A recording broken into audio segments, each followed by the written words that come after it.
Hello again, duelists! Cross Souls is almost here, and many of you may be wondering whose souls exactly are getting crossed here. What does that even mean? The answer is right in front of you. These are the Zephra. They are the new main monster group from Cross Souls, but they have a bit of a twist. Most of the time when we introduce a new monster group, it's just, here's a new monster group. The Zephra are different. They are composed of 5 different pairs of monsters from monster groups that you already know about, and decks you might already play. There are 2 Zefra monsters each for Tellarknights, Zing, Shaddolls, Nekroz, and the Ritual Beast Tamers. Each one has one Pendulum Monster with a 1 scale, one with a 7 scale, and what you can do with these cards is basically limitless. Their individual effects are each something that would be handy to have in the deck that they originally come from, but they also come together to form a cohesive whole that can do just about anything. So what is Cross Souls? Why are they crossed?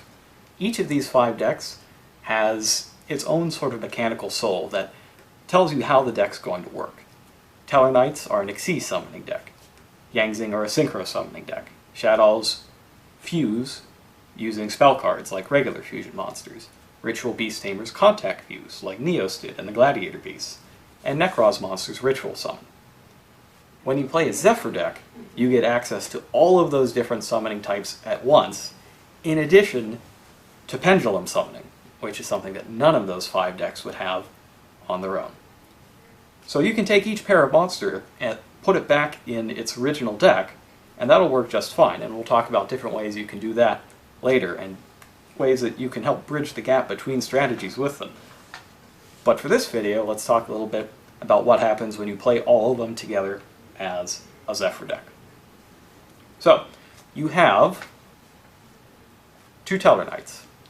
Tellarknights have effects that work when they're summoned. So normal, flip, or in this case, Pendulum Summon. Regular Tellarknights work when they're special summoned in any way, but by gaining Pendulum power, that's limited to Pendulum Summons here. These effects destroy other cards. The Shaddolls manipulate Pendulum Zones. Ritual Beast Tamers manipulate your extra deck or your graveyard. The Nekroz, one of them lets you Ritual Summon, and the other gets you more monsters to work with. And the Zing, one of them allows you to search out spell and trap cards, and the other one lets you turn your monsters into tuner monsters so that you can Synchro Summon. There are no natural tuner monsters in the Zephra, so you'll need to use the Fraxi to turn one of your other Zephra monsters into a tuner. In order to Pendulum Summon, if you're making a Pendulum Summoning strategy, I would aim for making sure that you can do it in about 80% of your duels. I think that's about what I would say is a consistent Pendulum Summoning strategy. 4 out of every 5 games, you should be able to start Pendulum Summoning by your second turn. To do that, you'll want to have about 12 monsters with your low Pendulum scale or your high Pendulum scale. So in that case, this is 1 and 7. Which ones you want, that's up to you. You can look over the effects yourself, as they are shown off on our strategy site. Go to yu-gi-oh-card.com and you can find it there. Or after the set comes out and you get a chance to read everything over, you can decide then. But once you have all that put together, well, what can you do with it all? I'll show you. So let's say that we're putting all of these together. We're going to have Tellarknights, which is level 4 monsters. We're going to have access to Ritual Summoning, either with some Nekroz ritual spells, or using Zefra Saber here, who can act as a ritual spell. And we can put in some of the regular fusion spells like Shaddolls Fusion and Shaddolls Fusion. So let's say we put all of that together. What can we possibly summon? Well, Zephra monsters come in all 6 of the basic attributes. So you've got the 6 Shaddolls Fusion monsters. The water one here, Shaddolls Anoitelis, is new to Cross Souls. It's a pretty powerful monster, 2,700 attack points, and it prevents players from special summoning monsters with spell or trap cards from their hand or graveyard. So That's something that can really mess up pure Nekroz decks, but you can play it easily because you have water monsters and Shaddolls monsters. All of this is easily accessible thanks to the field spell Oracle of Zefra. When you activate it, you get to add any Zefra monster from your deck to your hand, and then you get other perks depending on each type of summoning you perform. So if you fusion summon using a Zefra monster as material, you get to summon an extra monster from your hand, which will help you to get into the other summoning methods. How about Synchro Summoning? When you Pendulum Summon, or Special Summon from the deck, Zefra here, he turns another Zefra monster or Zing monster into a tuner for the turn. So what can that get you? Well, one of my favorites is Metaphys Horus from Secrets of Eternity. Metaphys Horus gets different effects depending on what its non-tuner synchro materials are. In the case of Zefra monsters, they're all going to be both effect monsters and pendulum monsters, which means that when you summon Horus, he'll negate the effects of a face-up card your opponent controls, and your opponent will be forced to choose one of their monsters and hand it over to you. Now, Zefra, after you use this effect, he won't go back to the extra deck like a normal pendulum summon, or like a normal pendulum monster will when it leaves the field. It'll go to the bottom of your deck.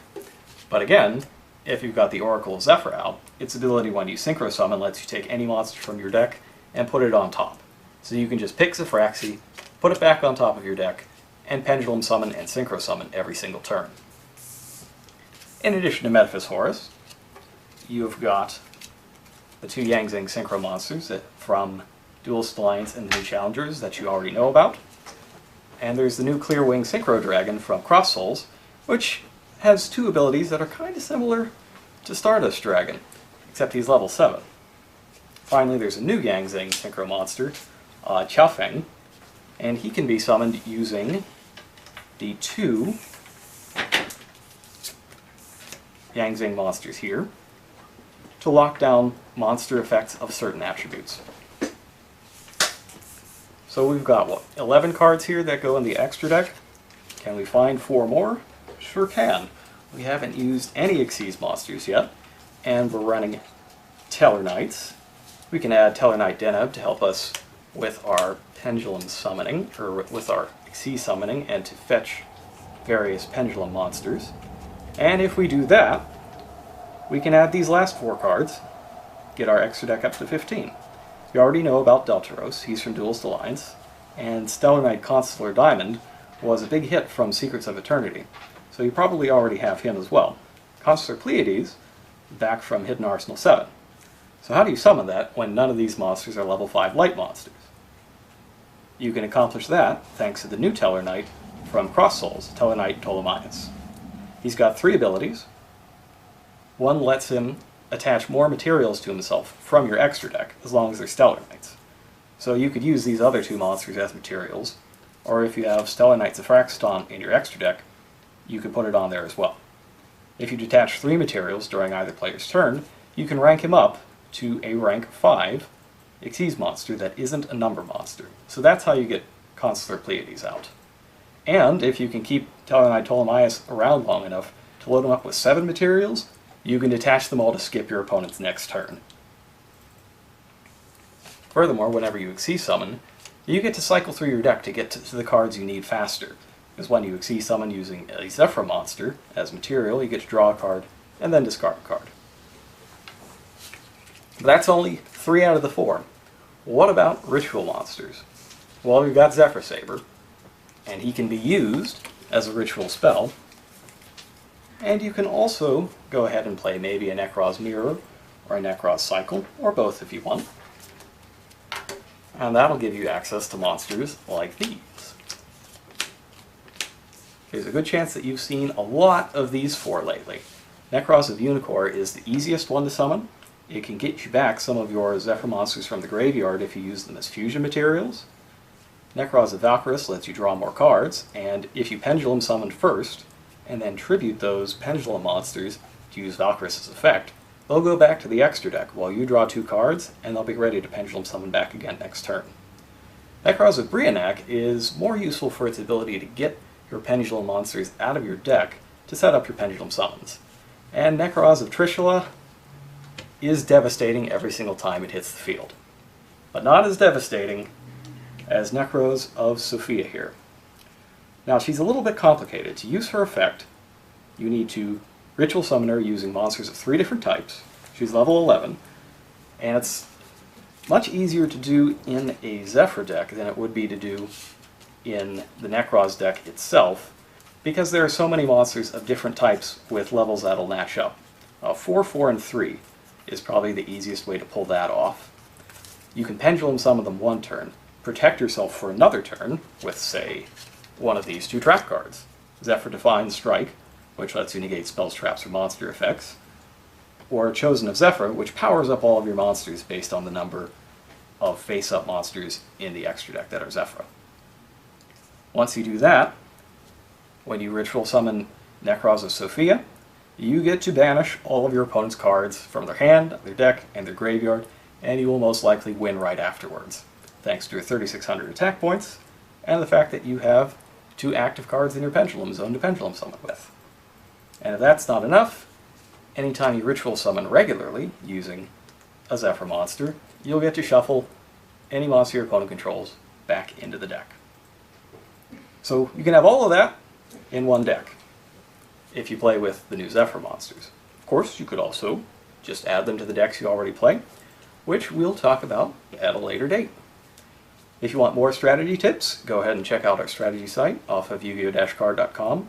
You can also follow us on Facebook and Twitter at official Yu-Gi-Oh! TCG, and you can check out our channel for more videos on cross holes and maybe even some booster draft tips. See you later.